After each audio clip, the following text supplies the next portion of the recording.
Hey, Robert. Hello. How are you? I am well, and yourself? I'm well. Good evening. Sorry? Good evening. Okay, I can hear you now. Good evening. Good evening. Good evening. How was your day? My day has been good. I try to have good days. Every time we get out of the bed and put our feet on the floor, it's a It is a good day. great when we do that. Great day. Okay, so tell us who you are, where you are, and what you do. So I'm Deborah Davis. I'm the maker behind Textures of the Soul, and I make handmade leather goods. And And I'm where are you in located? actually in Covington, Georgia, which is just about 25 minutes east of Atlanta. Yep, I went to Morehouse. Oh, okay. So you know the ropes. Yeah. Atlanta was good to me. That's good. How often do you come back? I don't. Oh, okay. I'm from New Orleans. Oh, still close. So so when I left Atlanta in 98, 99, Uh-huh. right when white flight was coming back. And I lived at 133 Venoy Street Uh-huh. at Moreland and Memorial. I know where that is. And it was during that time where they had the white residents knocking on doors, offering the black homeowners big wads of cash for their homes. Wow. And what happened was these people have been here for 50 years, so the house was paid off. But they Okay. were offering them two, three, $400,000 in cash. So they paid 80, 150 for it, and they're thinking, I'm about to make $200,000 on this house. Yeah. And they had no idea that the market was at 500,000. Right. So they The sell most that money house. they've ever seen. Exactly. So they sell their house, thinking they'll make some money to go look for another one, and they had to leave the city. Okay. So that's when Bill, what was his name? Bill Campbell, Yes. he was mayor at the Bill, time. yep. He put a stop to it. Yeah. He was like, stop selling your house. Don't do that. Because people didn't know. They were just taking the money. It Right. was money to them. Um, and it was changing as I was leaving. But I've always Mm-hmm. wanted to be here. I want nowhere else but here. This But New was it for York. me. New York. Wow. Now, the funny thing is that I loved Atlanta, and I really didn't realize that until I left. Mhm. Okay. And New York is hard. So I went from this really easy, comfortable life to this very challenging one. Okay. And I got to love New York too. Yeah, I spent a little time, just a short time in New York. What part? Second Street, Avenue A, Alphabet City. Manhattan, Alphabet City. Yeah. Yeah. Yeah. How long ago was that? 81 Whew, for it a was year, rough. It was for one rough year. down there. Rough. Yeah. Oh, people sleeping on the street in the park. Uh-huh. Yeah. But I was living who was very I was living with an aunt who was very eccentric. She fit right in with the neighborhood, and she had a bar, and literally I asked her one day, "Aren't you afraid of getting mugged coming home at 3 o'clock in the morning?" She said, "Don't I look like I'm the one doing the mugging?" Because she had a shaved head, earrings everywhere. I mean, combat boots. She was That's not that's to be half the played with. battle. Yeah. I drive a van that's beaten up. Uh-huh. And 2 days ago, the police knocked on my door, and they said the lady in the at the garden said that van is yours. Do you know you left the keys in it? Okay. I was like, yeah. You can't start it. And he looked at me. Say you need pliers to start it. Some leave the keys in it all the time. Oh, Say wow. no one's ever broken into it. Never. Okay. And it works. That's So, interesting. So let's get started with the conversation. I mean, with Okay. the questions. Then we Okay. go on with the conversation and talk about your journey and how you got into making wonderful leather stuff. Okay. I'll do my best. What word or phrase where you from? Where your people from? I was born and raised on the island of Antigua. It's in the south side of the Caribbean. Think of St. Kitts, Nevis, Anguilla, Puerto Rico. We're right in there. All right. All right. What word or phrase do you overuse? Right. Overuse. That's good. Even when it's not. Yeah. That's good. You're right. That's good can mean a lot of things. Yeah. That can mean it's good, or it can mean that's good enough. Yes, absolutely. What is your least favorite thing to do? Watch a baseball game. My I'd rather grandfather. stick pins and needles in my eyes than do that. Do you watch cricket? Very little. Okay. I probably feel the same way about cricket. Yeah. But for us, cricket is a big party. You go to the stadium and you have your food and you're gathering with a bunch of people. So you don't even look at the game for me. It's just gathering. Tailgating. Yeah. Yeah, that's what we call it here. But that's what it is. Yeah. It's the party at the game. That's right. Yeah, I find it so funny when people are outside the stadium looking at the game on TV.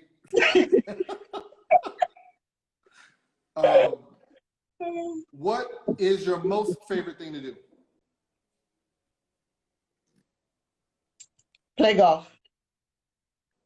Are you any good? Yes. Okay. I don't know, what to ask you, so I'll go to the next question. I played professionally for four years. Really? Mm-hmm. Wow. You never know. That's true. That's the wonderful thing about the conversation. You never know that you're a professional golfer. Now, when did we get into that? Okay. What thing would your significant other want to change about you? I work too much. It's funny. All the journeys are different, but most of the answers to the questions are the same. Yeah, I work a lot. If you were to travel cross country on a motorcycle, who would it be with?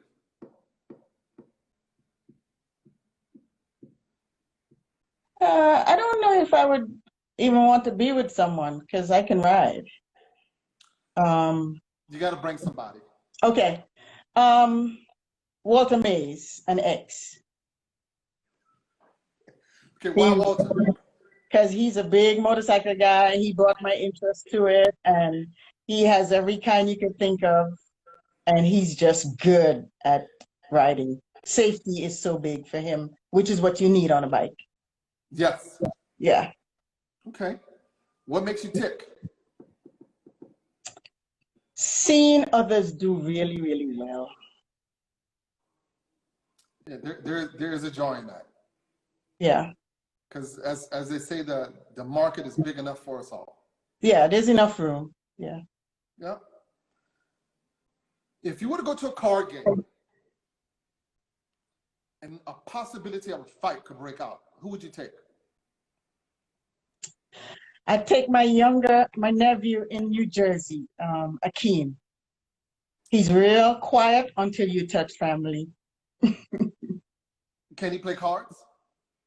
Yeah. Okay. Right. Don't know That's what, important. but I know he can play. Yeah. All right. Okay. What irks you the most? What irks me the most?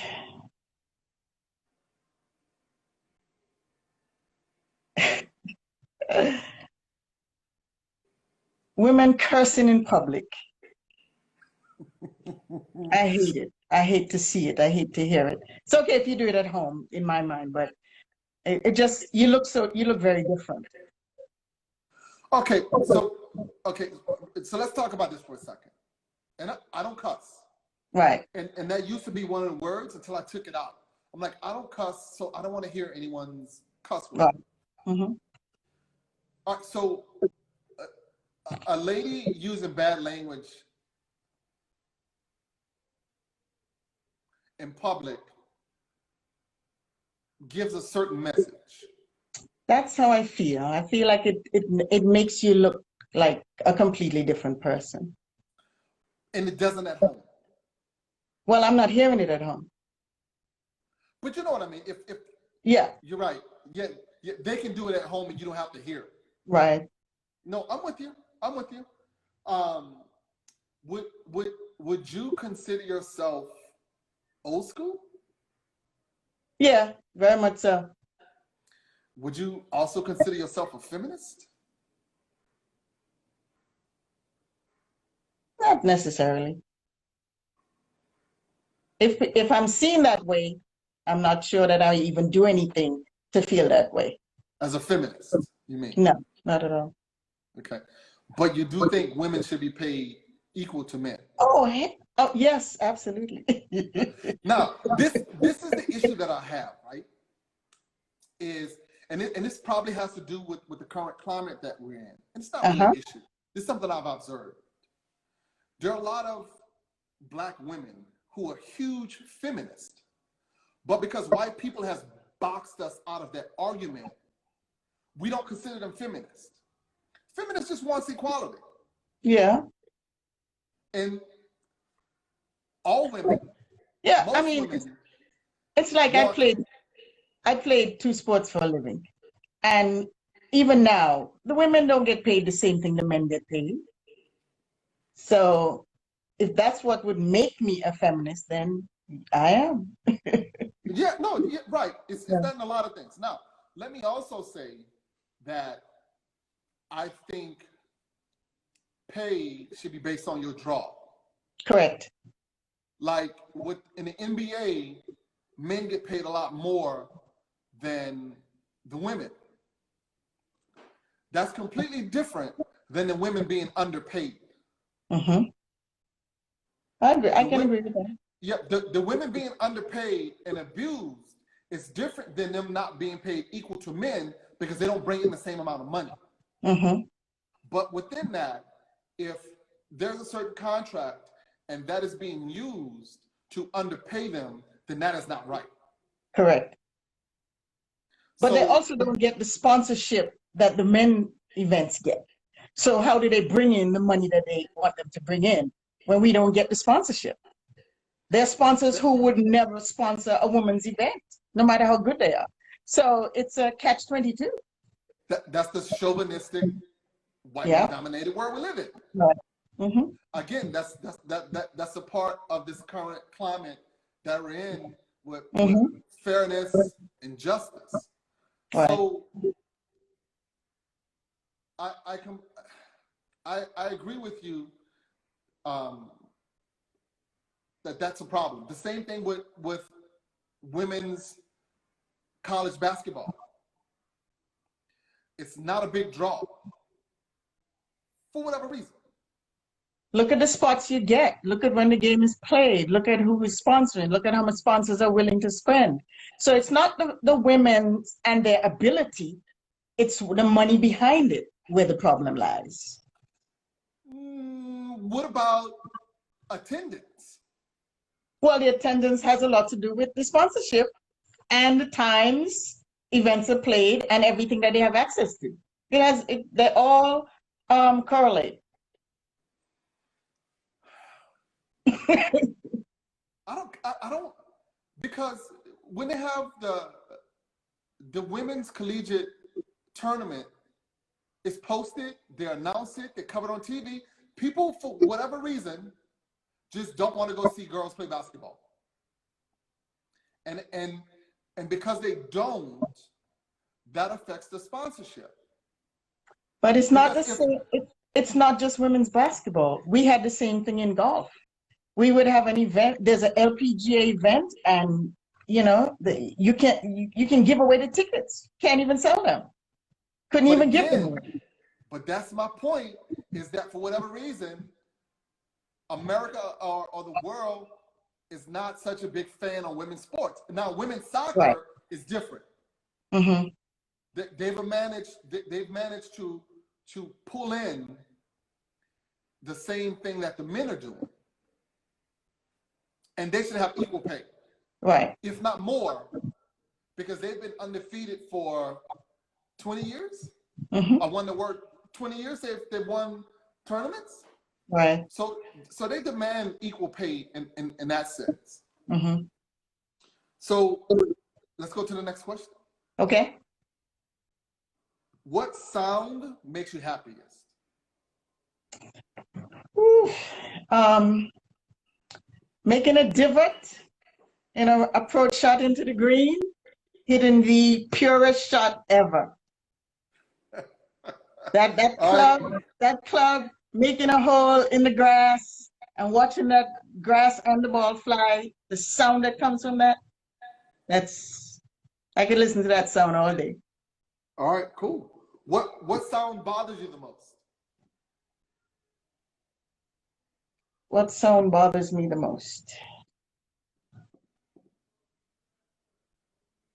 I don't know. Wow, I have to think of that. What sound bothers me the most? I don't have an answer for that. What sound? I don't have a sound that bothers me. So there's no sound that bothers you. Not really. I can't think All of right. one. You're gonna text me later. Yeah, probably. Because I can't think of a sound that bothers me at all. Even in my work, I can't think of a sound that, I have to think about that one. No problem.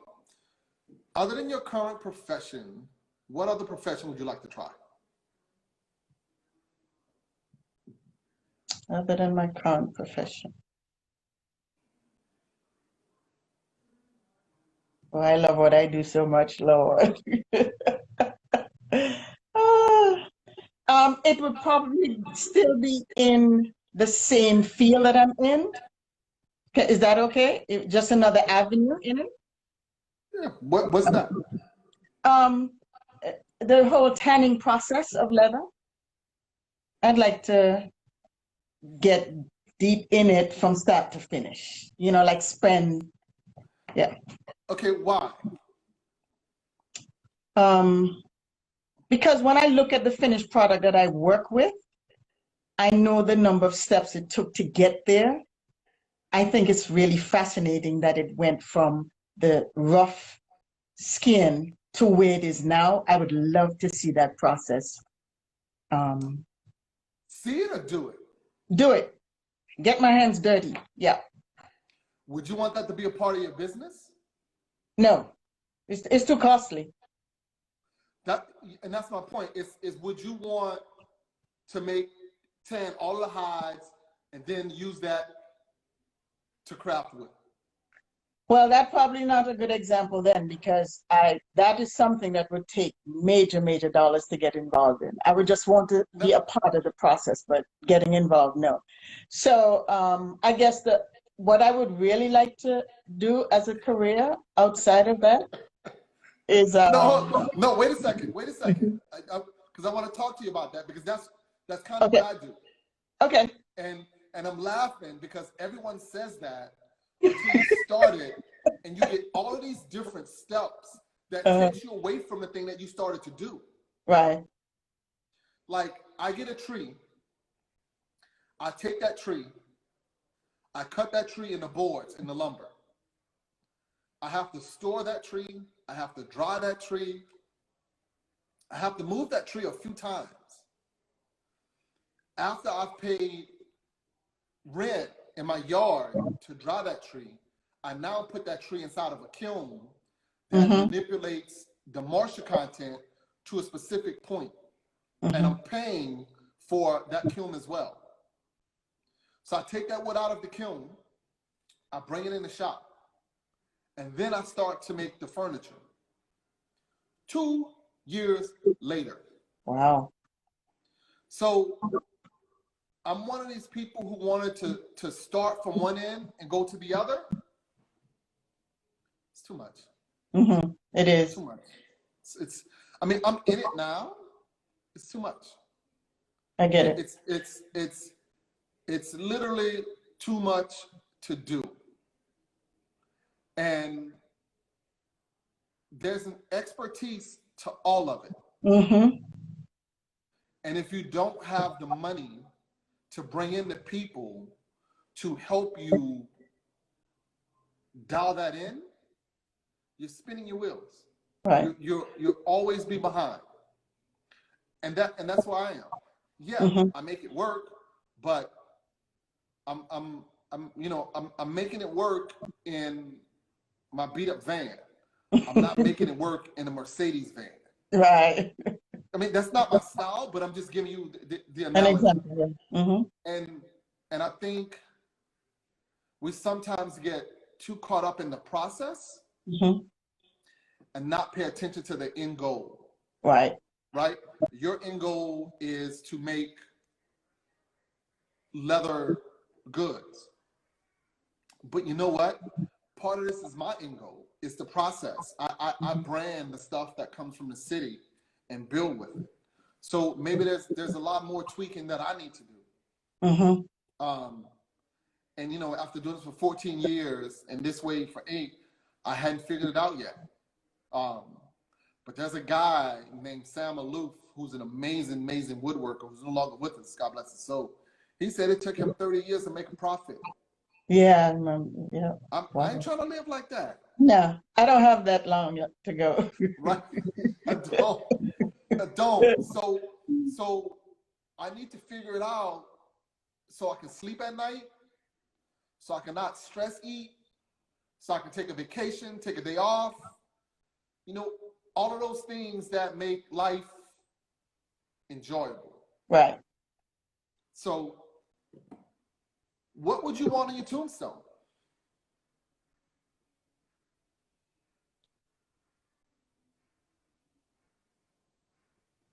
She was a kind, decent human being. Okay. So that's nothing profound. Out of all the things you've done in your life, nothing profound. She kicked butt. No. Vidi Vidi Vici. No. She was kind. Kind, decent human being. That's who I am every day. Okay. All right, so let's talk about that. So now we begin the conversation in which we discuss from high school and the different things that you've done to get you here, including your professional sports career. Ooh, do we have time? Okay. So from high school. Now, let me. I've just been corrected. All right. Helmwood Urban Lumber said, being a kind, decent human being is profound. And he's absolutely correct because there's so few of those in this world. So I stand corrected. Well, thank you.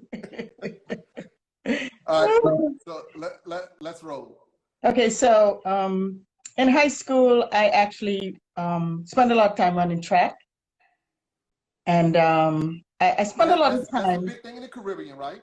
Yeah, because, it doesn't cost anything. You run anywhere. You can run in sneakers. You can run barefoot. So it didn't really cost anything. And all the schools had what you call inter-school sports. So your school is going to compete against the next school and the next and the next. So it was easy. But so let me just tell you, right?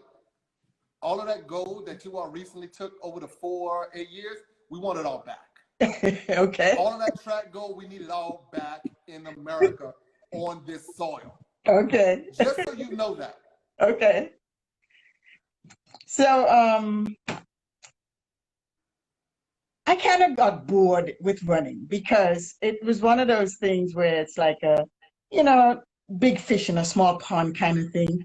And so I got bored. I was actually beating my own times, and I wanted something else to do. And I had a Okay, math Michael Jordan. I had a math teacher out of England who played tennis, and she literally bought a net for an existing tennis court, put it up, and I showed an interest, and she got a racket, and I would stay after school every day and play tennis with her. She would teach me. And it just got to the point where I just had such a love for tennis. And I was raised by my grandmother and my uncle. And my uncle was just always, whatever I wanted to do, he was going to support it. He literally would pick up that sport himself to encourage me. And so we would be going to play tennis, I mean, literally every day. Get home from school and you're gone. And I graduated from high school, still playing tennis competitively locally, representing my country in different Caribbean islands, and went to St. Croix to play in a tennis tournament. And a recruiter was there from a college. Now, I had no intentions of going to college. I was going to just go back to Antigua. And He's gonna play tennis. yeah, no, but he came to me and he said, do you run track? And I was like, yeah, I run 100, 200. He said, look, I've watched you play all these matches and you never did not get to the ball. And he said, I'm going to offer you a track scholarship. And I just took the opportunity, and I took a scholarship to go to a school in Lomax Hannon Junior College in Alabama. And, oh man. When was this? When was this? Yeah.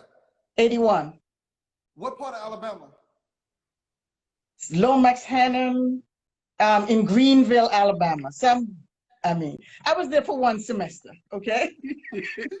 I bet you were. But I met an administrator there who said she could help me get into another school. And so she said, just make sure you finish the semester, get your grades, because I was going back home the first month, okay? And so I did everything I had to do, got my grades, and I applied to the school that she referred me to. And I went to Livingstone College in Salisbury, North Carolina. I was not on a tennis scholarship. I went to pay my own way. But then HBCU. I tried out, huh? HBCU. Yeah, but then I tried out for the tennis team because I found out they had one. But it's CIAA. So CIAA doesn't really have men, women that you just play. So the coach said, if I can get a game from his number one player, he would consider me. And I lost to him 6-4. Wow. And so I got a full 4-year scholarship. And that's where I went to school. Good for you. So Thank you went there and played literally the best player, which was a guy. Right. The number one player on his team. And he beat me 6-4. And so when I graduated, I went back to Antigua. I played a little satellite, and then I moved back to Antigua. And then I went to work at one of our 5-star resorts as the tennis director. And sorry? Which one? The St. James's Club. Okay. It was a real high-end resort. They had 3 locations, one in LA, one in France, and one in Antigua. And I worked there 4 seasons. Okay. And it was probably the best experience I ever had, because I went from working for the resort for a year to buying into the contract and owning the tennis contract there for almost 9 years. Good for you. And within that time, had a contract with, I don't know how young the people are on here, but I had a contract with Martina Navratilova, where we did something called Tennis Week with Martina. And so every year we brought people from everywhere in Europe to play with her for 7 days. And Wow. but the resort had casino, it had everything. It was self-contained, but it was extremely exclusive. It's like $1,500 a night to stay there. And so I ran that business for 9 years. So, okay, hold it 1 second. Did you play with Martina? Mm-hmm. That's Not pretty... competitively, just when she came down for the contract. Yeah, That's and I had cool. to do ads for the event. So I had to learn to scuba dive so I could go dive with her. I had to learn to do a lot of things so that we could promote the event. I would have to go to Family Circle in Hilton Head, just name it, I had to do it. So, but it was a very Wow. successful time with her. And once she would start sending people down to have vacation at her villa, and then she would have me take them to the golf course or take them wherever on a tour. Entertain them, right? Yeah. And then, but I noticed everybody who came, they had golf clubs. And I was like, this is ridiculous. And I know them as tennis players too, you know. And I'm like, I played you. What are you doing playing you? And we used to talk so bad about golf that we couldn't understand. I couldn't understand why they were playing golf. Anyway, I decided. And we still talk bad about golf. I know. I decided to try. And I was doing better than the people who I was with, and they had been playing for so long. I was like, this must be easy. And so I just jumped in head first and decided, hey, I'm going to get lessons. I'm going to buy clubs and you name it. I did it. And next thing you know, the bug bit me and I stopped playing tennis. I sold my business. I paid off all my debts and I left. And I went to St. Croix because a friend of mine in New York, he worked at a golf shop on 38. And he said, look, I have a guy in St. Croix who will teach you. If you're serious, he will take you to the next level. And I did. I took lessons for an entire year, every morning from sunup to sundown. So how'd you pay for that? I didn't have to pay. He was making a golfer out of me. He was doing it just for his reputation. And we talked about Joe Jackson earlier. Yeah, I see that. And it turned out that I don't know how much you know about golf in terms of handicaps, but I went from a total beginner to a 1.2 handicap in a year. There are people who have played golf their entire life and have never done it. And that means that I was ready to turn professional. I was ready to play at the top level. And so I moved from St. Croix to Florida. And then I moved from Florida to Atlanta because someone said, if you're looking for sponsorship, this is the place to be. There are a lot of companies, a lot of Blacks that are doing well, the whole night. And so I moved here. And I actually did get a sponsor. I played a round of golf with a total stranger at a country club. I got invited by someone. And he knew nothing about me. But I played so well that day that he said, are you playing professionally? And I said, I'm trying, but I need sponsorship. And in another week or so, I got a check in the mail. He said, look, go and play and let's see how you do. And then I'll see if I'll give you some more money. And so I played for just a little under 4 years. Wow. Yeah. Okay, I'm going to be real petty. Mm-hmm. Have you won any tournaments? Not when I played full time, no. Okay. Made a lot of cuts, moved on to other tournaments, but sponsorship is hard to find, very, very hard. Even now, it's hard to find sponsorship because it's not understood easily as to what sponsorship is entailed. To working at a couple of the golf facilities, I worked at Golfsmith and became a club maker, so I could make your club that could fit you. And then I left from there and I went to Eastlake. And I worked at Eastlake for 3.5 years. And that was life-changing. Now, what's Eastlake?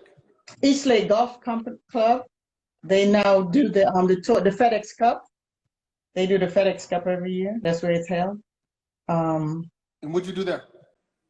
I worked as a teaching assistant. I was a first assistant there. So I taught, I ran the ladies' golf clinics, did all the merchandising for the pro shop. Just kind of assisted my head pro.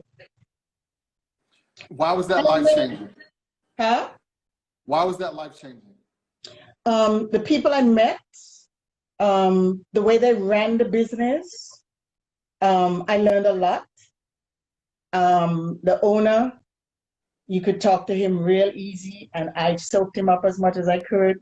Every time he came to the course, I would volunteer to ride him around to go wherever he's going, and I would just throw questions left and right. So it definitely was an experience. Okay. And then So I left from that, and I became a real estate appraiser. I wanted to get into real estate, and so I started by way of appraising, and then started an investment group and started buying real estate, buying houses and selling and renting, and did certified construction management, and I started building houses. and this is in Atlanta. Yeah. And so I did that for about 5 years. And then I got out of real estate and I went into starting a promotional products ad specialty business in 2008. And I actually still operate that business today. Most of my clients are out of the country in Antigua, St. Lucia, St. Kitts, and a lot of the Caribbean islands, St. Croix. And I specialize in 65% of my business is apparel, soccer uniforms, embroidery, screen printing, things like that. And everything is contracted. We use a lot of contractors, and we have tons and tons of manufacturers that we work with. Okay. I have about 35 clients, and they keep me busy. All right, cool. So how'd you get into leather? So about 5 years ago, I had a client that owed me some money, had a big invoice outstanding, huge. And I don't normally do net terms. I normally get paid upfront. And But that's why. Huh? Then that's why. Yeah, but this client had paid so well for so many years that I was like, this is an event. Let me go ahead and, it's going to be 2 weeks. It's not a big deal. And he's known for doing well. So I didn't think my money was at risk. And I got stuck with the invoice. And when I tell you, it was like the biggest invoice I've had since I've been in business. And I was stressing. I was getting sick. I was losing weight. I couldn't eat. Thought I was going to lose my house. I mean, I just did not know what direction to turn. And I have a friend who's a psychotherapist, and she said, look, I need you to go and find something mindless to do. Go and take a class at Michael's, Joanne, something, but find something that's going to take your mind off this.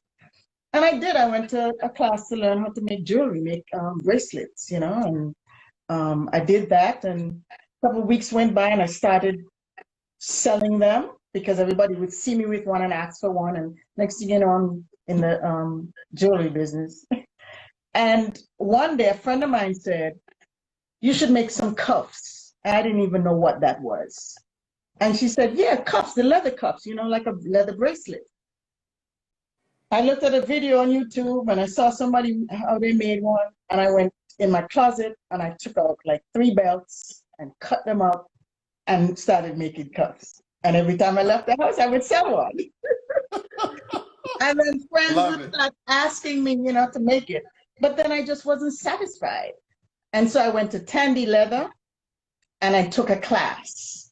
And that class was to make a card wallet. And I did the class and I was like, man, I absolutely love this. And I'll never forget, the guy that was doing the class, his name is Chuck Dorsey. He actually works for Weaver Leather now. And became a really good friends, very encouraging. And I went from that to teaching myself pretty much everything that I do today, besides looking at videos here and there. And the thing about this industry is that people are very helpful. They help you in ways that other industries don't. You just ask and they offer the information. And so let me say, I'm in 2 industries. I'm in a few. Mm-hmm. Woodworking is the wood turning. Those guys will teach you how to do. Will show you everything. Yeah, no transparency. The sawmill, same thing. No transparency, they'll show you. So I think we're coming in a time where people are less I used to be insecure or guarded about what I did because it took me a lot to build it. And now I'm like, you know what? If someone wants to put the money, put the time, and put the effort, like I did to do this, God help them. Right. So I'll tell them, you know, and I tell guys now about the thing with the sawmill. I'm like, every dude on the block doesn't need a sawmill. What he needs is his wood cut. Right. So you collect the logs, somebody comes and cut the wood, and they hit the road with the saw. Because when you buy a saw, you need a saw, you need someone to operate the saw, and the saw takes maintenance. Okay. It's a whole nother job. As opposed to a guy coming in with logs you've collected, some you've gotten for free, most you've gotten for free, a little something. He cuts them up and leaves. That's all there is to it. But a lot of guys want to get a mill, they want a log collection. You just need what you need to make your furniture. That's right. Yeah. Everything else is another headache you don't need. But you know, Robert, my uncle that raised me had a furniture factory all my life. Made custom furniture. So I've spent a lot of time in the sawdust, and I've worked with all the machines. So when did you realize this was something you wanted to do and it could actually work for you? When I got up one morning and I didn't want to do anything but this. I had the other business. I love it. I love what I do. But this is what I want to do. I don't want to do anything else but this. I want to get better at it.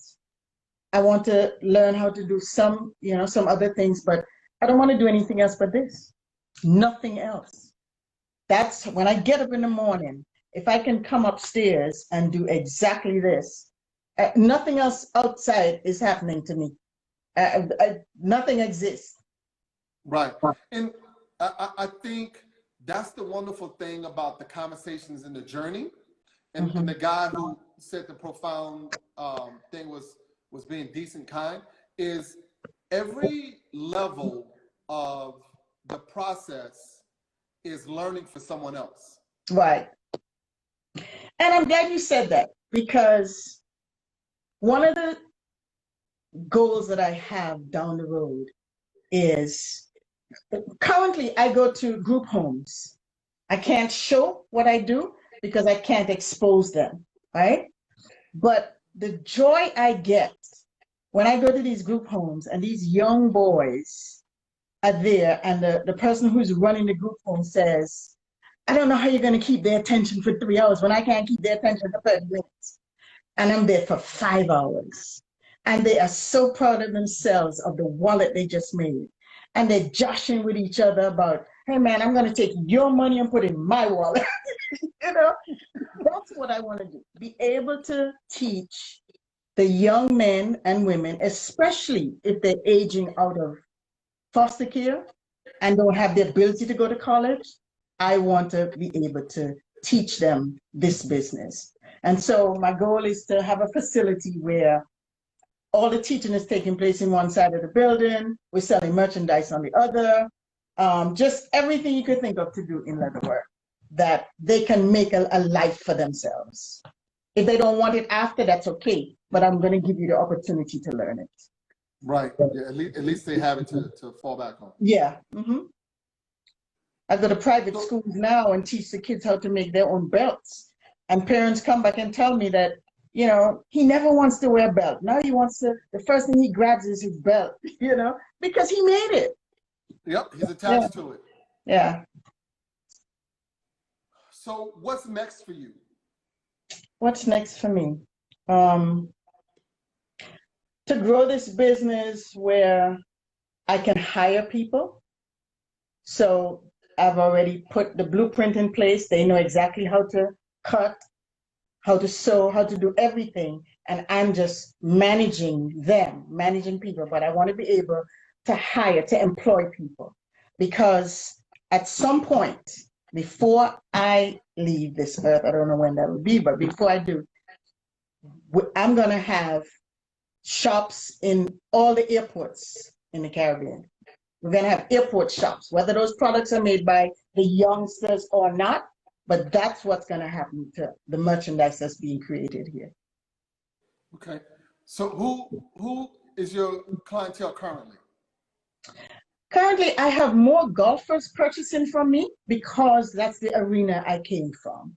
That's your relationships, right? Yes, absolutely.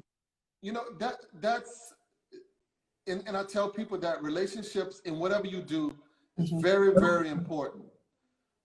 We've had a few people come on who went from one business to another or grew their business because of help from someone they had a relationship with, Right. who was a client that was able to help them get to the next level. Yes. And that's what it's about. But that's what golf does, though. Golf is one of those sports that the relationships you develop then are going to be with you for the rest of your life. I don't have anybody I met in golf that I can't still pick up the phone and call and talk to them about something. I have no tennis relationship. I don't have a number for a tennis player that I played with. Okay, why do you think that is? Because I think when tennis players retire, they find something else to do, and then they make a new relationship in the careers that they go into. Now, the tennis players who have become golfers are still my friends, but we don't even talk tennis. Okay, Derek wants to know, are you making golf bags? No, and I would not be able to make golf bags either because they're specialized. They take special molds to make them. What I do is I will embroider on the golf bags. So if you have a golf bag, you want your name, your, children's name, whatever you want. We'll zip the pocket off and embroider anything you want on it. All right, so let me ask you, we got 9 minutes. Can we see your workspace? Is that possible? Absolutely. All right, let's do it. Let's get a tour. Sure. All right.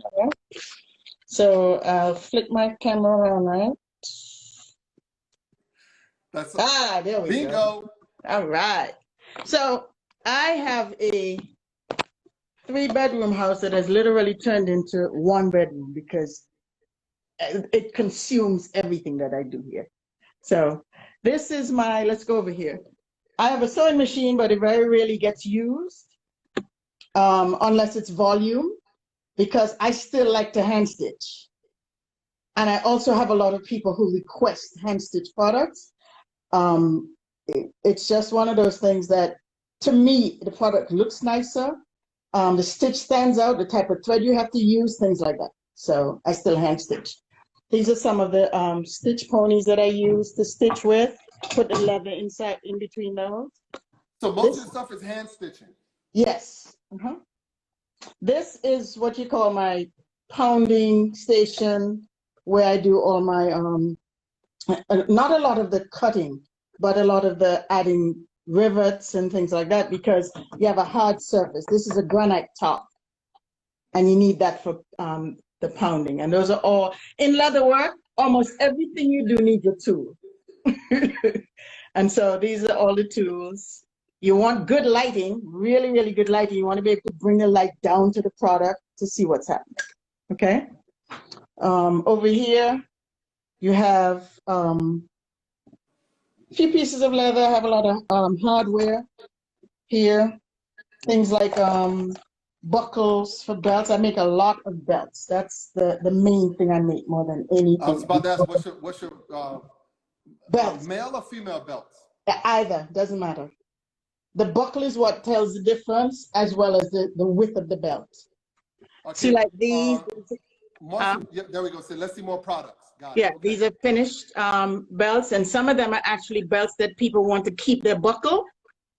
And so they bring it in and I'll make the belt to suit the buckle. These are straps already cut, just ready to go, right? This is another station with the dyes, the glues, all the cleaners. And then because I do a lot of buckles, I try to keep them In stock. accessible that I can just grab them right away. But this is just a whole nother wall with all the other tools. My favorite, Chick-fil-A calendar. And then I have a lot of the rivets organized against the wall right here. And Okay, more now, tools. Derek, do you want? This guy said he likes the far right tan belt that's done. Far right tan belt. Yeah. Is that it? Let's see if he comments. If it's this is ostrich. Yeah, he's a boring dude. He's not. That's oh wow. He said, "Yep, that's it." How much is that? It's not made yet. What it will depend on the length of the belt. But it's gonna range anywhere from $95 to $150. No, he said the one under that. Oh, this one? Yeah, 65. that's more of his style. Oh, okay. I can't see him with ostrich. He ain't that guy. Okay. And so yeah, and this is my work table. It's a 7-foot table, so I can literally throw the height on it and just open the whole thing. And so that's it. All right, cool. He jokingly said that he's a white boy. I know he meant white boy. He's not just any white boy. He's a boring white boy. So he's not gonna wear ostrich. He's not gonna wear snake skin. Well, tell him to send me a DM and I'll take care of him. Tell him I'll give him a special because he's on the call. What about bags? Yeah, I make bags as well. I have a few bags, not a lot. I have this is a hobo bag that I just finished. Flip again. This is a design right here that normally you either design your own or you purchase a pattern. And this is a pattern that I got from someone. And so this is really the prototype. It's not, I made some changes to the pattern itself. Got it. Yeah. I have one. Is all of that hand stitched? Yes. Jeez Louise. But Now, if I made it for someone else, huh? Where's your logo? It's not on the bag because it's a prototype. It's not done yet. But almost everything else has my logo on it. These are some wallets that are complete. I make a lot of wallets as well, a lot of accessories. That's my logo right there. Very nice. Now, how much is that wallet? This is 65. Okay. And I have a lot of dies. I didn't show you the dies. These are clicking dies. They're already the shape of whatever you're going to make. And then you use this clicker to click them out. Okay, it just presses the shape out. Yeah, very powerful clicker. Yeah, that makes work a lot easy. It does, makes it really, really easy. But all that you have to grow into, because I didn't get that until last year. But based on business, I always try to use sales, put some money back in, and build towards what you need. So that's what I've always done. What would you say you're missing in your shop now? What would you want? What would put you in a different place? A skiver. A skiver, for example, right? This bag right here that I'm making, it's going to be a tote bag. Yeah. And a skiver, I would be able to skive down these edges all the way down, thinner than the rest of the bag, so that when I put it together to sew it, it's a lot easier. A skiver is the next move, and when I tell you, that will change my life. Is that hard for you are they expensive? A really good one is going to set me back about $4,700, if not more. So I'm taking my time. But I do have a lot of leather, so I'm trying to move some of that right now and sell panels to other makers who need stuff. Because look, You got a lot of product. So if I move some of that, then I can buy the Skype with no problem. Okay. All right. So, but I can't tell you how grateful I am. Thank you so much for the opportunity. I really Of course, appreciate it. thank you. That's Yeah. what it's about. Everybody's got a journey. It's about entrepreneurship.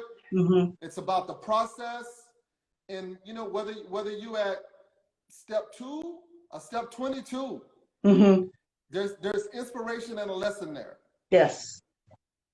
Well, thank you so very much, and Absolutely. Thank you. I hope that everybody enjoyed and at least learned something about the business and learned something about me and why I do what I do. Yeah, I Okay. mean, it's a professional golfer is pretty cool. Thank you. That was a really, really nice. That was a highlight in my career, in my life. That's So, that's that's a life highlight. yes, it really was. Yep. Yeah. So Derek just said check your DM. Okay, I will. I got you, Derek. Don't worry. He's a good dude. Okay, I'll take care of him. Don't worry. Thank you so much. Okay. What's up, Jacobson Leather? We got you on, I guess, a few weeks, a month. Oh, You that's my retired in friend. December. That's my friend, Monica. Yeah. Good people. Fisher Farm, thank you. Good people. Monica, you're gonna enjoy her. Yep. Yeah. J Hen 66, thank you. Thank everybody that came on. Okay. Really appreciate it. All right. Thank you for doing what you do. Absolutely. Okay. Thank you very much. And good Bye-bye. luck to you. Okay. Thank All you. right. Bye-bye. Good evening. Thank you all.